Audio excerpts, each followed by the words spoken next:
आदरणीय सच्चिदानंद जी जोशी, डॉक्टर उपाध्याय जी,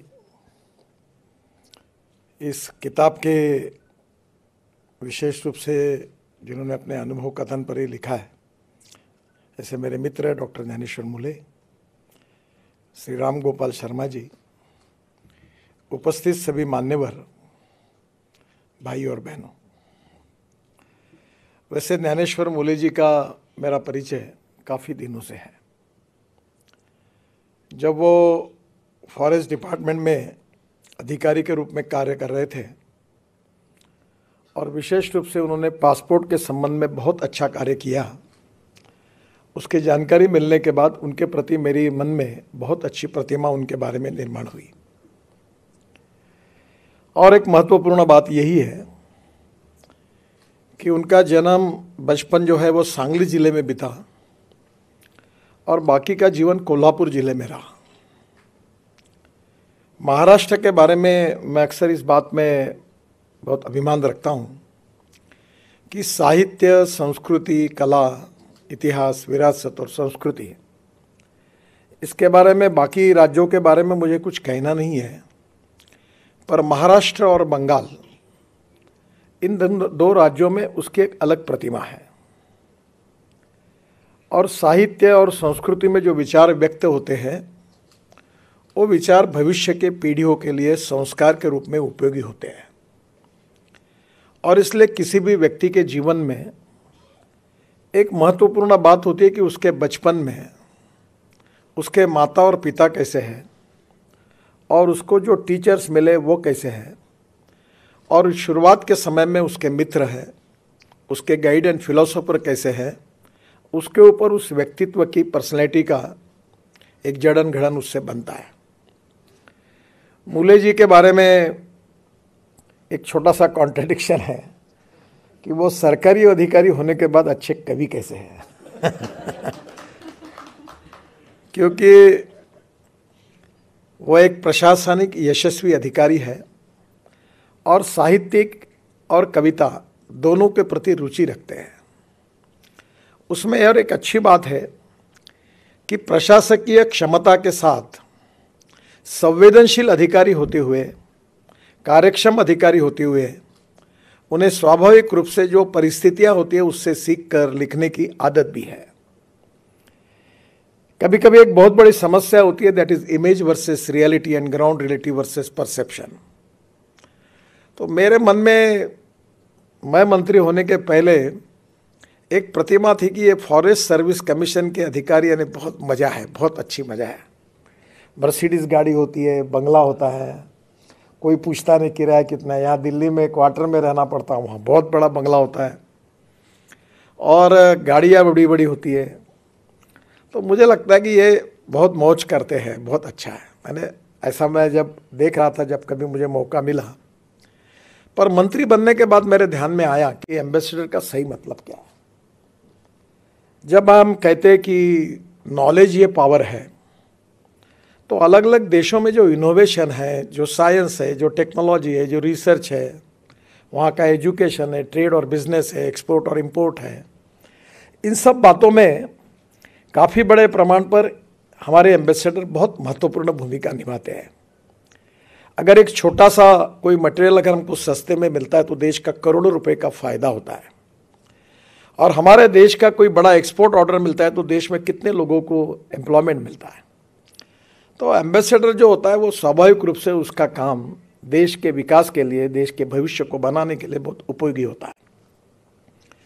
पर सरकार में जो अलग अलग प्रकार की सर्विसेज हैं, उसमें काम करने वाले अलग अलग प्रकार के अधिकारी हैं, क्योंकि जैसे व्यक्ति होते हैं वैसे उनका एटीट्यूड और अप्रोच भी होता है।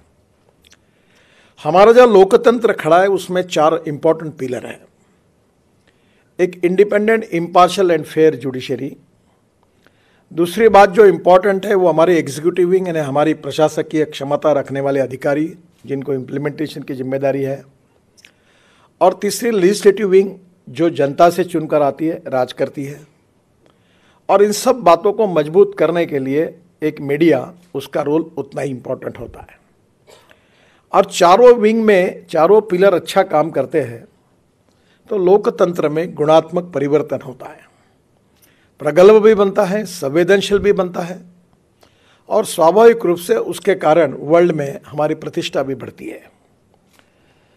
मूड़े जी के बारे में एक बात अच्छी है कि अच्छे प्रशासनिक अधिकारी होने के बाद भी साहित्य और कविता की एक उनको दृष्टि होने के बाद में भी एक संवेदनशील अधिकारी और कार्य विमुख और कार्य तत्पर अधिकारी, ये सब बातें इसमें इकट्ठा हुई है। मैं अक्सर एक बात कहता हूं कि there is a difference between letter and spirit. कुछ लकीर के फकीर होते हैं, जो लिखा हुआ रहता है वो इंटरप्रेट करते हुए ऐसा ऐसा होगा, but there is a difference between letter and spirit. Actually Keshavananda case में सुप्रीम कोर्ट ने भी भारतीय संविधान के बारे में एक बहुत अच्छा निर्णय दिया है और उन्होंने कहा है कि there is a difference between letter and spirit. Spirit of the constitution is very important और इसलिए स्वाभाविक रूप से प्रशासकीय कार्य क्षमता रखने के बाद नियमों के आधार पर स्पिरिट को समझना और समझते हुए लोकाभिमुख कार्यों के लिए निर्णय करना, ये बहुत महत्वपूर्ण है। गांधी जी अक्सर ये कहते थे कि कानून का पालन तो होना ही चाहिए। मैंने आज तक जीवन में किसी अधिकारियों को कानून तोड़ने के लिए कहीं नहीं कहा। मैं कहता हूं break the law up to the last limit of breaking point, और ये समझो कि इसमें स्पिरिट क्या है। और दूसरी बात गांधी जी ने कही कि जब आपको ऐसा लगेगा कि आपका कोई भी निर्णय करने के लिए ये निर्णय गरीब व्यक्ति के हित में, जो शोषित है, पीड़ित है, दलित है, सामाजिक आर्थिक शैक्षणिक दृष्टि से पिछड़ा हुआ है और उस व्यक्ति से इससे न्याय मिलने वाला है, तो इस न्याय को, इस कानून को अगर आपको तोड़ना पड़ेगा तो आप जरूर तोड़िए, क्योंकि उसमें उसका हित है। पर जब कानून तोड़ते हुए किसी व्यक्तिगत स्वार्थ के लिए, किसी और उद्देश्य से जब तोड़ोगे तो वो गलत होगा। मुझे एक बहुत अच्छा अनुभव आया। मैं महाराष्ट्र में मंत्री था और अमरावती जिले में एक मेड़घाट तहसील थी और वहाँ 2500 बच्चे कुपोषण से मर गए और वो मरने के बाद काफ़ी वर्ल्ड लेवल पर काफ़ी हाहाकार मचा। आपको याद होगा, ये 96-97 की बात थी।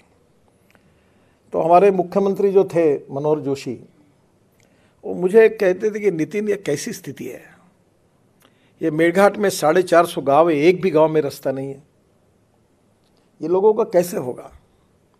तो फिर वो बार बार, मैं भी पीडब्ल्यू मिनिस्टर था, मीटिंग करवाता था और फॉरेस्ट एंड एनवायरनमेंट के चीफ कॉन्जर्वेटर ऑफ फॉरेस्ट आते थे और 4 से 5 बार मनोहर जोशी उनको कहते थे। एक बार उन्होंने कहा, जब मैं सुन रहा था, उन्होंने कहा की तुम्हाला काहीच वाटत नाही का, इतकी लोक मेली, इतक्या गावात रस्ते नाही, मुलं शाळेत जात नाही, तुम्ही काम नहीं करू देत, आपको कुछ भी नहीं लगता। 2500 बच्चे कुपोषण से मर गए, बच्चे स्कूल में नहीं जा सकते, वहाँ के किसान हैं, उनका उपज मार्केट में नहीं जा सकती है, इलेक्ट्रिक की लाइन वहाँ नहीं गई, सब काम आपने रोक दिया फॉरेस्ट एनवायरनमेंट एक्ट के आधार पर, आपको इसका कुछ भी नहीं लगता आपको। तो चीफ कॉन्जर्वेटर ऑफ फॉरेस्ट ने कहा कि sir, I am very sorry, पर मुझे आपको जवाब देना है तो यही है कि I am helpless, I can not do anything. तो मनोहर जोशी जी आगतिक हो गया। तो एक कुलकर्णी करके कमिश्नर थे, वो भी बड़े सुसंस्कृत और अच्छे अधिकारी थे। तो फिर मेरे से रहा नहीं गया, तो मैंने कहा सर, ये तुम्हारे बस का काम नहीं है, ये ऐसे काम में मैं बहुत माहिर हूँ, तुम एक काम करो, ये मेरे ऊपर छोड़ दो, मुझे कोई चिंता नहीं क्या परिणाम होते हैं और मैं ये काम करूँगा। आपको संभव हुआ तो मेरे पीछे खड़े रहो, नहीं रहा तो फर्क नहीं पड़ता, मेरा गया तो गया पद, चिंता नहीं। मैं गया। एक मर्चेंट नाम के दरियापुर में, परतवाड़ा में रहते एक मुस्लिम अधिकारी, सुपरिटेंडिंग इंजीनियर थे। मैं राजदूत पर, उस समय राजदूत थी, उसमें पूरे जगह पर घूम कर आया, कोई रोड नहीं। तो मैंने कहा तुम एक फाइल तैयार करो और फाइल तैयार करने के बाद मंत्रालय में भेजो। वो ऐसे थे, बहुत अच्छे अधिकारी, अभी भी है वो फाइल मुंबई में आई और फिर आकर वो फॉरेस्ट के ओपिनियन, इसके ओपिनियन होने के बाद आई, वो मेरे पास आई और मैंने उसमें लिखा कि मानव अधिकार की दृष्टि से इन लोगों को गांव में जाने के लिए रोड नहीं है, ये दुर्भाग्यपूर्ण है। ये उनका सामाजिक, आर्थिक और शैक्षणिक शोषण है और इसके लिए परमिशन नहीं देना गलत बात है। और इसलिए मैं मंत्री होने के नाते ये निर्णय देता हूँ कि एक्ट कुछ भी कहे, मैं ऐसे आदेश देता हूँ कि यह 450 गाँव में रोड बननी चाहिए और इसके बाद एक्ट के आधार पर कोई अगर इसकी रिस्पॉन्सिबिलिटी फिक्सअप होगी तो मैं जब तक मंत्री हूँ तब तक और उसके बाद में भी ये व्यक्तिगत मेरी जिम्मेदारी होगी और उसके लिए मैं जिम्मेदार रहूँगा। ये लिखकर मैंने तांबे करके, हमारे सेक्रेटरी थे, उन्होंने देखकर उन्होंने कहा कि तुम साहब आपने ऐसे कैसे लिखा है। मतलब कोई फ़र्क नहीं पड़ता, मैं राजनीतिक पेशावर नहीं हूँ, जो होगा सो देखा जाएगा। और मैं गया, क्या कहा वो मैं अब नहीं बताऊंगा फॉरेस्ट वालों के लिए, क्योंकि वो ठीक नहीं होगा। पर मैंने 450 गांव में रोड बना दिया। और डॉक्टर अलेक्जेंडर हमारे गवर्नर थे, बहुत अच्छे संवेदनशील व्यक्ति थे। मैं उनको हेलीकॉप्टर से लेके गया उद्घाटन के लिए, और वो पहले 5 गांव में जाने वाले थे, फिर वो 20 गांव में गए। 2 दिन वो चिखलदरा रुके थे और वो इतने खुश हुए। और फिर हाईकोर्ट में एक PIL भी हुई, तो कोर्ट ने कहा ये वायलेशन है। तो फिर डिपार्टमेंट आपको, सरकारी अधिकारी बोल रहे थे एफिडेविट करना है, मेरा नाम लिखो, जो सज़ा करनी है कोर्ट को मुझे करने दो, क्योंकि इट्स माय डिसीजन। गई तो वो डर गए, बोले ऐसा कैसे लिखना चाहिए। मतलब कोई फर्क नहीं पड़ता, politics is the instrument of socio economic reform. अगर मैं मंत्री होने के साथ अगर गरीब व्यक्ति को न्याय नहीं दे सकता तो कोई बात नहीं, जो होगा सो देखा जाएगा। वो आज रास्ते पूरे हुए, वहाँ स्वाधीनता मिली, वहाँ बिजली, ऐसी तो हालत थी कि एक केवल बिजली का आंकड़ा ऊपर करना था, वही इन्वायरमेंट एक्ट ने उसको स्टॉप किया था। मैंने बोला, कहा बताओ मेरे हाथ से कार्यक्रम करो, मैं कहा लगाना है मैं करा देता हूँ। ये जो संवेदनशीलता थी, ये जो लोकाभिमुख थी, कि जिसको हम लोग अक्सर कहते कि मनसा सततम स्मरणीयम वचसा सततम वदनीयम लोकहितम मम करणीयम। आइदर इट इज पॉलिटिक्स और सोशल वर्क और is even administration, it is the instrument of socio economic transformation. और हम अगर रब का फेयर करने के लिए बैठे हैं तो किसी के जाने में फायदा नहीं और किसी के आने में फायदा नहीं। We need to do something for the people, और यही संविधान का स्पिरिट है। तो मुझे इस बात की खुशी है कि अपने पूरे जीवन में ये पासपोर्ट वाली आइडिया मुझे एक बार सुषमा जी ने आपके अनुपस्थिति में मुझे बताई थी। मैं बोल रहा था वो नागपुर में कार्यालय खोलो, इधर खोलो। अरे नागपुर क्या, बोले वर्धा में खोल देंगे, चंद्रपुर। मैं बोला ये ऐसा कैसे होगा, अब तो नागपुर में खोलते खोलते मैं बोल रहा हूँ कि होगा कि नहीं। उन्होंने बोले ये ऐसी हमने पॉलिसी बनाई, तुम्हारा महाराष्ट्र के तो अधिकारी है बोले। तो उन्होंने बहुत तारीफ की और मुझे बताया कि ये हुआ। और अब छोटे छोटे गाँव में गया तो कानून इम्प्लीमेंट करते समय सामान्य व्यक्ति के हितों का विचार करते हुए, उसको ब्रेक न करते हुए निर्णय करना, ये जो सुसंस्कृत लोकाभिमुख संवेदनशीलता थी, उसका परिचय आपने इस किताब में भी दिया है। अब मैं ज़्यादा कमेंट थे, आजकल मीडिया को आदत है मैं कुछ भी बोलूँ तो उल्टा लिखते हैं। तो मैं ब्यूरोक्रेसी में कोई भी कमेंट्स करूँ तो कहीं ना कहीं कहाँ का जोड़ देते हैं और दिन भर चलाते हैं। Every should loyal to his profession. मैंने जो कहा उसके ऊपर मैं कायम रहूँगा। पर ब्यूरोक्रेसी के बारे में कभी कभी एक time is the biggest capital. और मैं अक्सर एक बात कहता हूँ, जो मुनि जी की क्षमा मांगकर और जितने प्रतिनिधि क्षमा मांग के बताता हूँ, कि जिन लोगों को 1 तारीख को तनख्वाह मिलता है वो जीवन भर टाइम नाम के विषय का महत्व कभी नहीं समझते। मैं बिजनेस मैनेजमेंट में फाइनेंस हूँ, पढ़ा हूँ और बहुत कर्जा ले चुकर धंधा पानी कर चुका हूँ। तुमने एक एक फाइल पर 15-15 दिन लेट करने से कितना चूना लग जाता है, इसका व्यक्तिगत जीवन में भी अनुभव लेता हूँ और बाकी कॉन्ट्रैक्टर को बर्बाद होते हुए मैंने देखा है। Only the problem is not taking decision is the best decision. आपको जो लगता है वो लो ना, रिजेक्ट करना रिजेक्ट करो, पास करना पास करो। अभी प्रधानमंत्री जी ने आदेश दिया कि कोई भी फाइल 4 लेयर के ऊपर नहीं जाएगी। मैंने नोट बनाकर सेक्रेटरी को दिया, 4 लेयर पर दो, कितने लेयर हैं, जो करना है वो निर्णय करो। Problem time is the big problem, और टाइम के कारण फिर लोगों को तकलीफ होती है। आपके डिसीजन क्या होता है इससे नहीं होती। और इसलिए इसका जब महत्व होता है जब अधिकारी संवेदनशील हो, दूसरों के व्यक्ति के भी पास जाकर उसके सुख दुख को समझने की कोशिश करनी चाहिए। मैं जब मंत्री बना तो करीब 406 प्रोजेक्ट 3,85,000 करोड़ के स्टॉल प्रोजेक्ट हैं, बंद पड़े थे। और बैंकों में 3 लाख करोड़ का एनपी हुआ था। मैं हमारे यहाँ फर्स्ट फ्लोर पर ट्रांसपोर्ट वन में रोज रात को 12-12 बजे तक बैठता था। अधिकारी, कॉन्ट्रैक्टर, कंसल्टेंट, बैंकर्स, और कुछ ना कुछ मुझे अक्सर लगता था कि positive attitude, fast track decision making process, transparency, corruption free system और डिसीजन मेकिंग प्रोसेस होनी चाहिए। We have to find out the way out, solution निकालना चाहिए विदाउट ब्रेकिंग द लॉ। तो मैं बहुत बार बैठता था, मतलब बैंक को बोलता तुम्हारा इसमें फ़ायदा है, तुम्हारा इसमें फ़ायदा है, ये ऐसे रोक के क्यों कर, लोगों को भी तकलीफ हो रही है, एक्सीडेंट हो रहे हैं, लोग मुझे गालियाँ देते हैं। एक बार मैंने एक अधिकारी को कहा कि तुम्हारा नाम क्यों नहीं लिखते रोड पर, गड्ढे भाई इतने, तो मैंने नियम बनाया कि रोड पर सब डिप्टी इंजीनियर सबका नाम लिखो कि ये रोड में गड्ढे है, तो मैं मेरा ही पुतला क्यों फूके, लोग आपका भी फूके। अगर आप लोग जब मेरे लिए करेंगे तो फिर आपकी भी जिम्मेदारी है ना। मैं मजाक में उनको कहा कि आपका भी कल लोग आपको भी पूछेंगे, नहीं तो तुरंत कुछ हुआ तो लोग बोलते कि क्यों ऐसा क्यों हुआ। तो शरद जोशी करके हास्य व्यंग्य के कवि थे, मेरे बहुत फेवरेट कवि थे, और आज भी मुझे कभी समय मिलता है तो मैं उनकी कविताएं सुनता हूँ। भोपाल के थे, और आपकी जो कविता है वो शरद जोशी जी की कविता को याद करने वाली बात है। बहुत अच्छा व्यंग्य करते थे। उनकी एक पोस्ट ऑफिस करके कविता है, एक उनकी कांग्रेस करके कविता है। पोस्ट ऑफिस कविता बहुत अच्छी थी। वो बोलते अगर अंग्रेज पोस्ट ऑफिस नहीं खोलते, अगर हम खोलते तो क्या होता। तो वो बोलते पहले एक व्यक्ति पोस्ट ऑफिस आता, आने के बाद काउंटर पे जाता, बोलता मुझे चिट्ठी लिखना है। तो उससे सवाल पूछता क्यों लिखना है, आवश्यक है क्या, क्या कारण है, बहुत इमरजेंसी है क्या।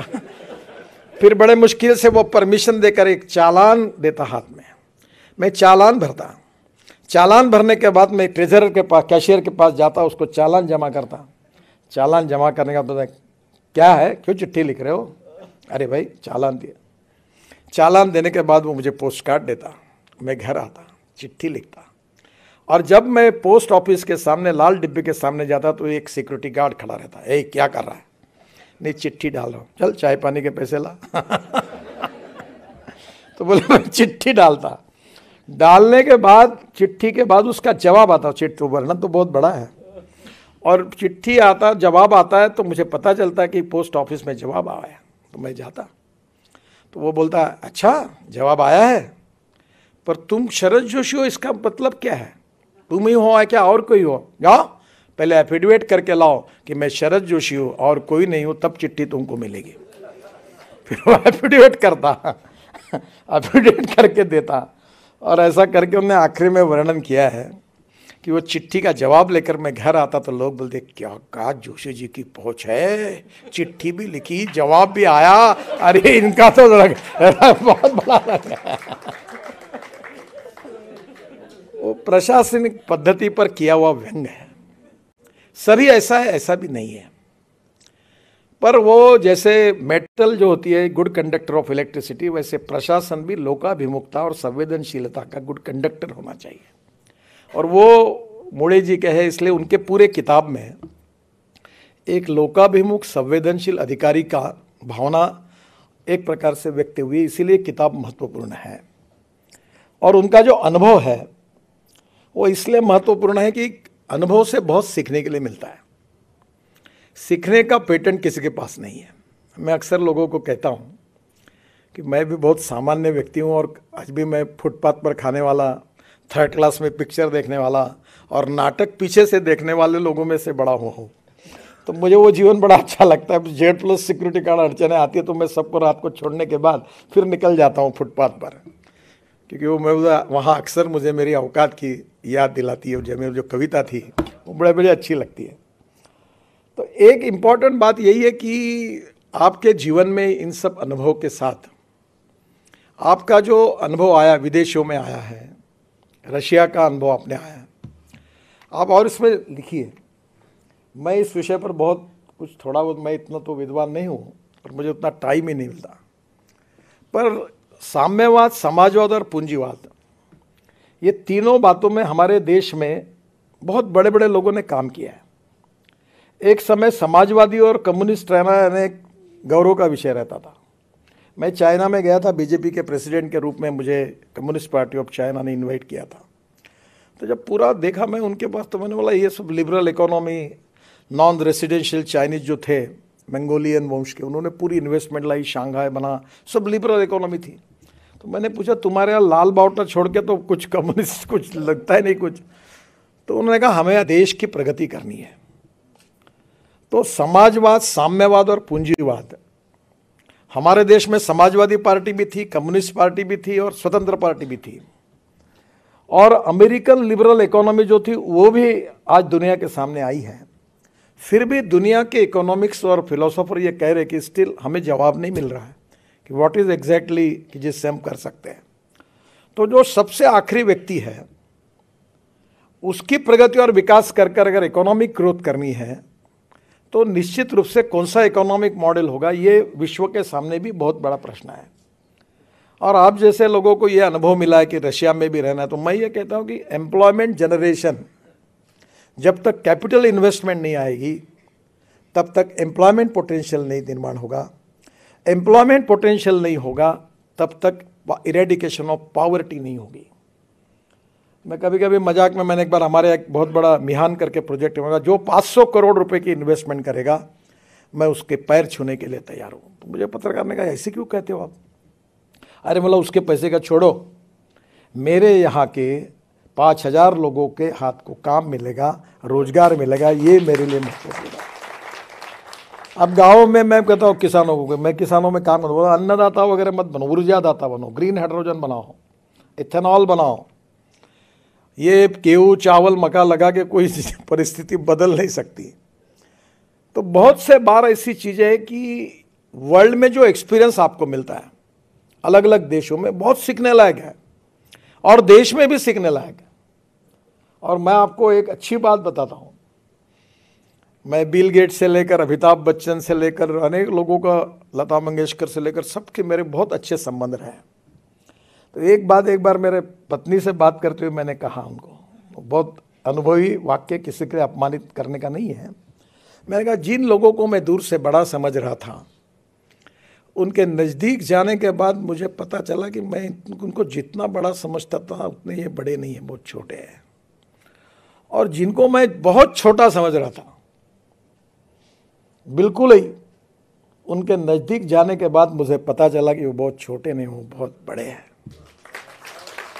मैं इलेक्शन में हमारे हिंगना तालुका में एक पारधी समाज की महिला को मैंने टिकट दिया था। तो मेरा आग्रह था कि उसको टिकट देना। सब पार्टी के लोग मुझे आकर कहे कि आपने दिया है तो हमें कुछ कहना नहीं है, पर यहाँ तो ट्राइबल कम्युनिटी में ये कम्युनिटी बहुत कम है, ये चुनाव नहीं जीता जाएगा। सब मेरे ओपिनियन के विरोध में थे और मैं उस महिला को टिकट देना चाहता था। तो मैंने थोड़ा सी गलती की, मैंने उसको 10,000 रुपये दे दिया और कहा कि काम को शुरू कर दो, उसको एश्योरेंस दे दिया। और बाद में जब ये सब लोग मेरे विरोध में गए, जो मैंने एक्सपेक्ट नहीं किया था, तो मेरा स्वभाव था कि जब पंचों की राय, अब सभी लोग मेरे विरोध में हैं, तो मैंने कहा ठीक है बदल दो टिकट। तो मैं धर्म संकट में आया और मैंने उनको घर बुलाया और वह लिटरली दारू की भट्टी, हाथ भट्टी चलाने वाली महिला थी। मुंडे साहब तब गृह मंत्री थे, हम गए थे तब उनके ऊपर अटैक हुआ था, उस समाज की थी। तो मैंने उनको बुलाया और उनको कहा कि देखिए मेरे से गलती हो गई कि मैंने आपको कहा कि आप टिकट पक्का 10,000 रुपये ले जाओ, गाड़ी लगाओ और काम करो, पर अब परिस्थिति में ये टिकट बदलना पड़ रहा है, आपको फॉर्म नहीं भर पाएगी, मुझे बड़ा दुख है, मैं क्षमा मांगता हूँ। बोले भाऊ काहे की क्षमा मांग रहा हो?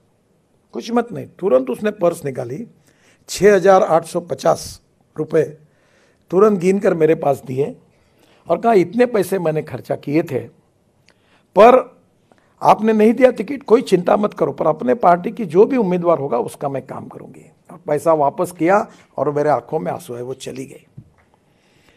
पर जो बड़े बड़े उच्च विद्या विभूषी, डॉक्टर, प्रोफेसर, बड़े बड़े लोग होते, उनका टिकट कटने के बाद उनके घर में समझाने के लिए जाते तो कितनी गालियाँ और कितने श्राप देते और चुपचाप बैठ के सुनना पड़ता है। उसका मैंने बहुत अनुभव किया, अभी भी करना पड़ता है।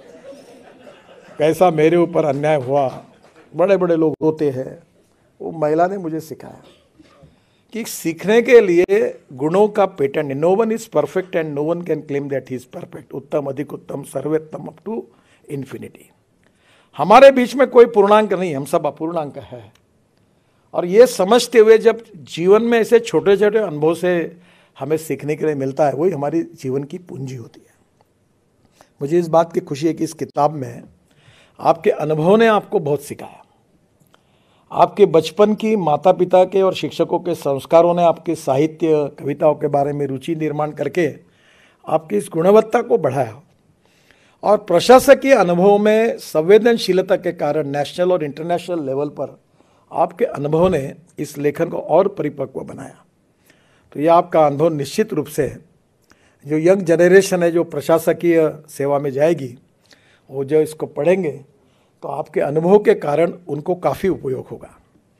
मैं वैसे भी आपके प्रति बहुत आदर और सम्मान रखता हूँ और इस किताब के निमित्त निश्चित रूप से इसका अनुवाद भी बहुत अच्छा हुआ है, अभी मैडम ने कहा और सच्चिदानंद जी ने भी कहा है।